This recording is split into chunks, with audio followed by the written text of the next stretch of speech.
In every agricultural or environmental system, there are times you need to make decisions, and that is when you use conditionals. Let me show you an example. Imagine we have a variable called soil moisture, and we set it to 25. Now, if soil moisture is less than 30, we want to irrigate the crops. So we write the code this way. If soil moisture is less than 30, we add a colon and we print irrigation needed. After the word if, we add a condition. This condition is a Boolean expression. That means it evaluates to either true or false. And if this expression is true, the following statement will be executed. But here is something very important. When you use an if statement, you must end the line with a colon. This indentation tells Python what code belongs to the if block. So for example, if soil moisture is less than 30, you add a colon and you write print irrigation needed and print activating irrigation system. Then you indent backwards, that is, you go to the beginning of the line and you write print monitoring complete.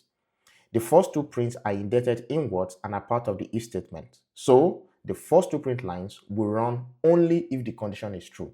And the last line runs no matter what because it is not a part of the conditional.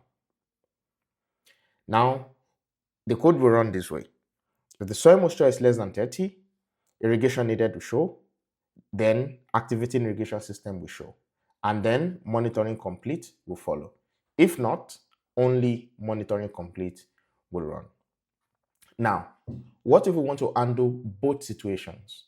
That is where else comes in. Soil moisture equals 45 is written, and we can say if soil moisture less than 30, we add a column, we say print irrigation needed. So what if soil moisture is not less than 30? That's where else will be used, and we can say else, we add a column, and we say print soil moisture is sufficient. Now we can see that the system is giving the right feedback. But in real systems, we often have more than two conditions. So let's say we are monitoring temperature and we assign 35 to temperature by saying temperature is equals 35. So if temperature is greater than 40, we add a colon and we print extreme heat, activate cooling.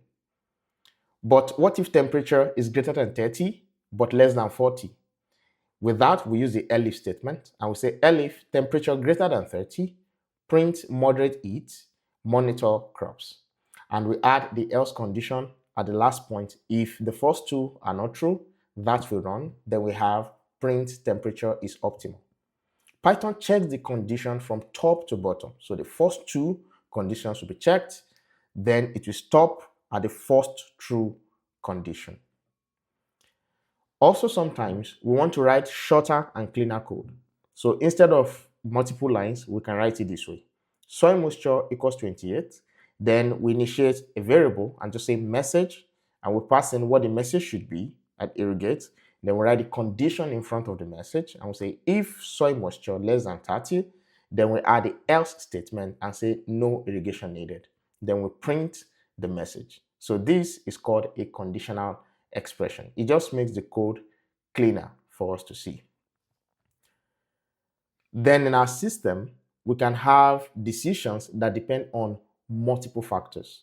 This is where our logical operators come in. So look at this. We have soil moisture equals 25. Then we have rain forecast equals false. That is there a forecast for rain or there's no forecast for rain? True or false?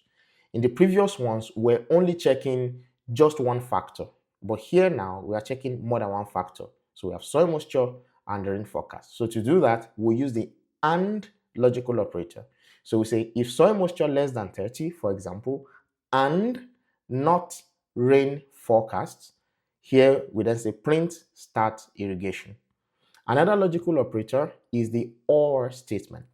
So if we have temperature equals 38 and humidity equals 85, for the OR statement, at least one condition is true.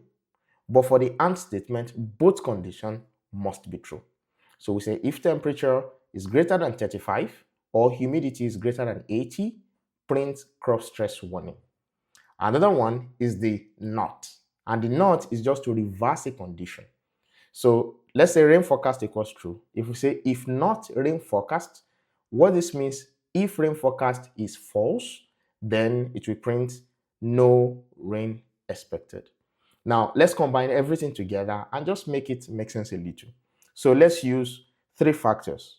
We have soil moisture, we have temperature, and rain forecast. So soil moisture equals 22, temperature equals 36, rain forecast equals true. So here we can write our condition this way. If soil moisture less than 30 and not rain forecast, print irrigate crops. Elif, temperature greater than 35, print heat stress warning. Else, print conditions are stable. Usually, a system is extensively more complex than this, but at the foundational level, this condition makes some sense. So we can say this is how real smart farming systems make decisions, at least at the basic level. Here are some common mistakes that you should notice. Using equal sign, just one equal sign instead of double equal sign when you are writing your conditions. So for example, if rainfall equals 0 and you add a column, should be if rainfall equals 0. When you use one equal sign, it means variable assignment. That is why you will see when we write something like soil moisture, for example, and we are assigning a value to soil moisture, we use one equal sign. But when we use double equal sign, that is what we use for conditions. Another common mistake is wrong indentation. If you indent wrongly, then your code might fall out of the condition and it is not running accurately. Another thing is wrong order of condition. If you order the conditions wrongly, then it will run in a wrong way. So it is very important to note that. Ensure that you're using the right number of equal sign, like double equal sign when you're doing the condition.